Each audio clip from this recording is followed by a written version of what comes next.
Hello, അസ്സാം വലൈക്കും. Welcome back to my YouTube channel day by day with Pathu. അങ്ങനെ കുറേ കാലത്തിന് ശേഷം നമ്മളൊരു വ്ളോഗായിട്ട് വന്നതാണ്. അപ്പം വന്നത് നമ്മളൊരു പഴയ വ്ളോഗ് തന്നെ ആയിട്ടാട്ടോ. ഇത് നമ്മൾ ചെറിയ പെരുന്നാളിൻ്റെ വ്ളോഗാണ്. ഞാൻ ഇടാൻ വേണ്ടിയിട്ട് കുറച്ച് ലേറ്റായി. അപ്പോൾ ഇത് പെരുന്നാളിൻ്റെ തലേന്ന് രാത്രിയാണ് കേട്ടോ. നമ്മൾ പിന്നെ മേമക്കും വിഭാതാത്തക്കൊക്കെ കൈമൽ വെളുങ്ങി കുത്താൻ വേണ്ടിയിട്ട് മൈലാഞ്ചി പറിച്ചുകൊണ്ടുവന്നാണ്. അപ്പോൾ പറിക്കാൻ ആ ഒരു ടൈമിൽ നമുക്ക് പറിക്കാനുള്ള നേരമില്ലാത്തതുകൊണ്ട് കൊമ്പോടക്കനെ തന്നെ വെട്ടിക്കൊണ്ടുവന്നതിന് കേട്ടോ. അങ്ങനെ മൈലാഞ്ചിയൊക്കെ നല്ല അരച്ച് സെറ്റാക്കി വെച്ചിട്ടുണ്ട്. അപ്പോൾ ഇത് വെളുങ്ങി കുത്തുക എന്ന് പറയുന്നത് ചിലപ്പോൾ നിങ്ങൾക്ക് ആർക്കെങ്കിലുമൊക്കെ അറിയാൻ മതി. അത് നമ്മൾ പഴയ കാലത്തൊക്കെ ചെയ്തുകൊണ്ടിരുന്നൊരു പരിപാടിയാണ്. നമ്മൾ ചക്കൻ്റെ വിളങ്ങി ഇങ്ങനെ എടുത്ത് വെച്ചിട്ട് അതിങ്ങനെ ചട്ടിയിൽ വെച്ച് ഉരുക്കിയിട്ട് നമ്മളെ കയ്യിൽ ചൂടോടക്കനെ ഇങ്ങനെ കുത്തി കൊടുക്കും. എന്നിട്ട് അതിൻ്റെ മേലെ മൈലാഞ്ചിട്ട് കൊടുക്കും. ഭയങ്കര രസമാണ് ഇത് ചോന്നാ കാണാൻ വേണ്ടിയിട്ട്. അപ്പം പിന്നെ ഓരോക്കെ പഴയ ആൾക്കാരാണല്ലോ, അപ്പോൾ ഓർക്ക് അങ്ങനെ ചെയ്യാൻ ഭയങ്കര ആഗ്രഹമായിട്ട് ഒരു ചെയ്തതിനും ഭയങ്കര രസമായിരുന്നു നമ്മൾ ആ ഒരു പെരുന്നാളിൻ്റെ തലേന്ന് രാത്രി എന്ന് പറയുന്നത്. അങ്ങനെ അതാ പിറ്റേന്ന് രാവിലായി. അപ്പോൾ നമ്മൾ പതിവ് പോലെ തന്നെ പത്തിരിയൊക്കെ ഉണ്ടാക്കി. പിന്നെ ബിരിയാണിക്ക് വേണ്ടിയിട്ട് ഉള്ളിയൊക്കെ കട്ട് ചെയ്ത് നമ്മൾ ചിക്കൻ ബിരിയാണിയാണ് ഉണ്ടാക്കുന്നത്. അപ്പോൾ അങ്ങനത്തെ രാവിലെ തന്നെ കുറച്ച് നേരത്തെ എഴുന്നേറ്റിട്ട് അങ്ങനത്തെ ഒരു പണികളൊക്കെ നമ്മൾ തീർത്ത് വെച്ചാണ്. ഈ പ്രാവശ്യം ഞാൻ തലേന്ന് ഒന്നും കട്ട് ചെയ്ത് വെച്ചില്ല. പിന്നെ അതാ നമ്മളെ വീട്ടിലുണ്ടായ മാങ്ങയാണിത്. കടുമാങ്ങ ഉണ്ടാക്കാൻ വേണ്ടിയിട്ട് ഞാൻ മാങ്ങ ഒടിക്കുകയാണ്. ഈ മാങ്ങ ഞങ്ങൾ അധികം ഇങ്ങനെ തന്നെ ഒടിക്കലാണ്ട്. കാരണം കുറേ മൂത്ത് പഴുക്കാനൊക്കെ ആകുമ്പോഴത്തേനും ഇതിലേക്ക് നിറച്ചിനും പുഴുണ്ടാവും. അപ്പോൾ അധികവും നമ്മളിങ്ങനെ ചെയ്യലാണ്. പിന്നെ അതാ ചിക്കൻ പൊരിച്ച് ബിരിയാണിയാണ് വെക്കുന്നത്. പിന്നെ കടുമാങ്ങക്ക് മാങ്ങയൊക്കെ ഒന്ന് ചെത്തിയെടുത്ത് അപ്പോൾ അതിനും വേണിച്ചപ്പോൾ അവളെ മൈലാഞ്ചി ചുവന്നൊക്കെ കാണിച്ചു തരികയാണ്. മൈലാഞ്ചി ചോന്നിട്ടില്ലെങ്കിൽ വലിയ പ്രശ്നക്കാരത്തിയാണ് കേട്ടോ അവള്. മൈലാഞ്ചി ഇട്ടിട്ടൊക്കെ ഇരിക്കാൻ തീരെ കഴിയൂല. പക്ഷേ ഒക്കെ നല്ല കളറും വേണം. പിന്നെ അതാ നമ്മൾ ചായ കുടിക്കുകയാണ്. ചിക്കൻ പൊരിച്ചതും ബീഫ് വരട്ടിയും പത്തിരിയുമാണ്. പിന്നെ ചെറുപയർ പരിപ്പാണ് നമ്മൾ പായസം വെക്കുന്നത്. അങ്ങനെ അതാ ബിരിയാണീൻ്റെ മസാലയൊക്കെ റെഡിയായി. നമ്മളൊക്കെ കുളിച്ച് നല്ല സെറ്റായി. ഇതാണ് എൻ്റെ പെരുന്നാളിൻ്റെ കുളിച്ചിട്ടുള്ള ഔട്ട്ഫിറ്റ്. പിന്നെ പായസം ഒരു ഗ്ലാസ് എടുത്ത് കുടിച്ച് ഇതൊക്കെ രാവിലെ തന്നെ ഉണ്ട്. ഒരു 10 മണിയാകുമ്പോഴേക്കും നമുക്കെല്ലാം ആവും. പിന്നെ മോളെ ഫ്രണ്ട് വന്നിട്ടുണ്ടായിരുന്നു. അപ്പോൾ ഒരു ഇങ്ങോട്ടേക്ക് വന്നിട്ട് പിന്നെ അവളെ വീട്ടിലേക്ക് പോവുകയാണ്.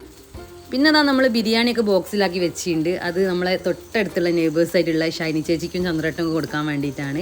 അപ്പോൾ അത് കൊടുത്ത് വരുന്ന വഴിക്ക് ഞാൻ അമ്മായിൻ്റെ വീട്ടിൽ കയറി. ഈ ഒരു സന്ദർശനം എനിക്ക് പതിവുള്ള കേട്ടോ. പിന്നെ ഇത് ബീവാദാത്തൻ്റെ വീടാണ്. അവിടെ ബിരിയാണീൻ്റെ മസാലയൊക്കെ റെഡി ആയിട്ടുണ്ട്. ചോറ് വെച്ചുകൊണ്ടിരിക്കുകയാണ്. പിന്നെ അടുത്ത് നമ്മളെ മുബീൻദാദൻ്റെ വീട്ടിലാണ്. അവിടെ കയറി അവിടുന്ന് നമ്മളൊരു ഗ്ലാസ് സർബത്തൊക്കെ കുടിച്ച് അവിടെ ഫ്രൈഡ് റൈസും ചിക്കൻ കടായിയാണ്. പിന്നെ ബീഫ് വരട്ടി. അപ്പോൾ ഞാൻ എല്ലായിടത്തും എന്താ ഫുഡ് എന്നൊക്കെ നോക്കി ഞാനാണ് വരുന്നത്. എവിടെ നിന്നൊന്നും കഴിക്കാനല്ലോ, ഇന്ന് നമുക്കൊന്നും കഴിക്കാനാവില്ല. പിന്നെ അതാ വീട്ടിൽ വന്ന് അപ്പോൾ മോളും ഉമ്മയും ഇതാ കൊടിയത്തൂർ പോവാണ് ഇച്ചോളയും കുട്ടികളൊക്കെ കൂട്ടാൻ വേണ്ടിയിട്ട്. അങ്ങനെ ഓര് പോയി. പിന്നെ ഞാൻ ഒറ്റയ്ക്കിരുന്നാണ് ഞാൻ ചോറൊക്കെ തിന്നുന്നത്. ഞാൻ ചോറൊക്കെ തിന്ന് പിന്നെ ഞാൻ ഒരുങ്ങിയതാ വലിയ നാത്തൂൻ്റെ വീട്ടിൽ ചെറിയ മോളെ വീട്ടിലേക്ക് പോകാൻ വേണ്ടി നോക്കുകയാണ്. അങ്ങോട്ടേക്കാണ് വരിക എന്ന് പറഞ്ഞത്. പിന്നെ അവിടെ നമ്മൾ വൈകുന്നേരം വീട്ടിൽ തന്നെ തിരിച്ചു പോരും.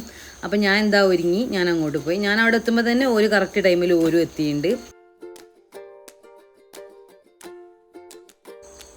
ഇനിയിപ്പോൾ എല്ലാവരും സേറനെ എടുക്കാൻ വേണ്ടിയിട്ടുള്ള പിടിയും വലിയേക്കും. അപ്പം പിടിയും വലിയും തുടങ്ങുന്നതിന് മുന്നേ ഞാനൊന്ന് അവളെ ആദ്യം തന്നെ എടുത്താണ്. അവളാണിപ്പോൾ നമ്മളെ ഫാമിലിയിലുള്ള കുഞ്ഞി.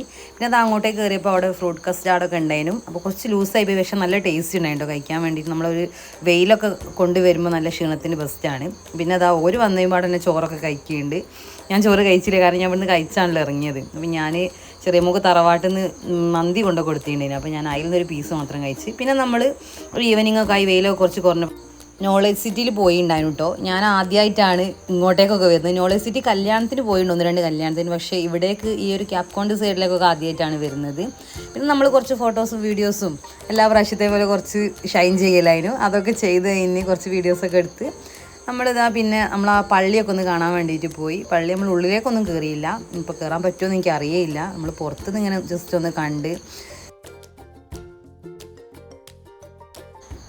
പിന്നെ അതാ പോകാൻ വേണ്ടി ഇറങ്ങിയപ്പോൾ നമ്മളെ കസിൻ അങ്ങോട്ട് വന്നിട്ടുണ്ട്. കസിൻസ് 2 പേരും നമ്മളെ കസിൻസാണ്. അപ്പോൾ അവരങ്ങോട്ട് വന്നിട്ട് പിന്നെ ഓരെ കണ്ട് കുറച്ച് സംസാരിച്ച് നിന്ന്. ഇവിടെ അടുത്ത് തന്നെ ഉണ്ട് നമ്മളപ്പൻ്റെ തറവാട് എന്ന് പറയുന്നത്.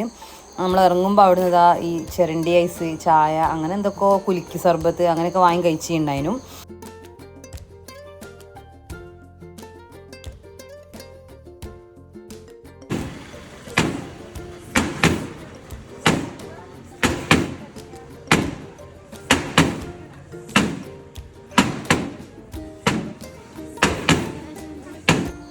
പിന്നെ നമ്മൾ നേരെ ഇപ്പൻ്റെ തറവാട്ടിലേക്ക് പോയിട്ടോ. അപ്പോൾ അവിടെ അതാ എല്ലാവരും അമ്മായിമാരൊക്കെ വന്നിട്ടുണ്ട്, ഒരു ഫുഡൊക്കെ കഴിക്കുകയാണ്. പിന്നെ നമ്മൾ കുറച്ച് സമയം അവിടെ ഇരുന്ന് അവിടെ നല്ല ചക്കയൊക്കെ ഉണ്ട്. അങ്ങനെ അവിടുന്ന് ചക്കയൊക്കെ പറിച്ചിട്ട് നമ്മൾ ചക്ക കുറച്ച് ഡിമാൻഡ് ആയിട്ടുള്ള ടൈമുള്ള വീഡിയോ ആണിട്ടത്. അപ്പോൾ രാത്രി തന്നെ ചക്കയൊക്കെ അവിടുന്ന് പറിച്ച് പിന്നെ നമ്മൾ നേരെ വീട്ടിലേക്ക് പോകുന്നത്. അപ്പം ഇത്രയൊക്കെയുള്ള എൻ്റെ ഒരു പെരുന്നാൾ വിശേഷം എന്ന് പറയാൻ. നിങ്ങൾക്ക് ഇഷ്ടപ്പെട്ടാൽ നിങ്ങൾ തീർച്ചയായിട്ടും ലൈക്ക് ചെയ്യുക, ഷെയർ ചെയ്യുക, സബ്സ്ക്രൈബ് ചെയ്യുക, കമൻസൊക്കെ അറിയിക്കുക. ഇനി അടുത്ത നല്ല അടിപൊളി വീഡിയോസായിട്ട് വരുന്നവരെ bye bye. Thank you for watching.